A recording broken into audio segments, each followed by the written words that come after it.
મોરબીમાં શ્રાવણ માસનો ધર્મમય માહોલમાં શરૂઆત થઈ છે।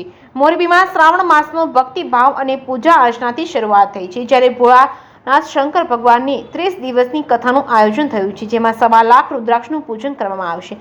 કથાની શરૂઆત ગાયનું પૂજન તેમજ શિવલિંગ જળાભિષેકથી કરવામાં આવ્યું હતું। આ બાબતે વાત કરીએ તો શ્રાવણ માસ એટલે કે તહેવારોનો માસ ગણાય છે।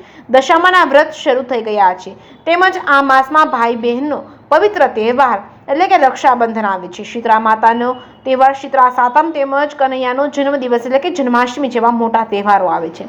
આ વખતે શ્રાવણ માસમાં 5 સોમવાર છે। શરૂઆત પણ સોમવારથી ન થઈ છે, તેમજ પૂર્ણ પણ સોમવારે જ થાય છે, જેથી શ્રાવણ માસનું અદકેરું મહત્વ હોય છે।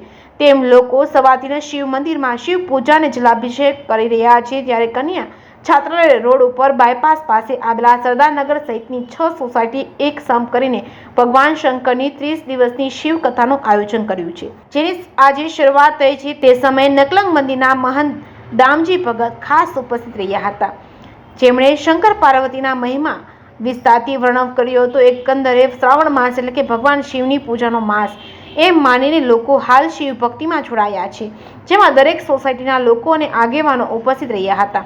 ત્યારે જોરદાર શિવનો જય ઘોષ કરીને કાર્યક્રમ પૂર્ણ કરાયો છે। જે કેસની ગુજરાતી સાથે શ્રીકાંત પટેલ, મોરબી।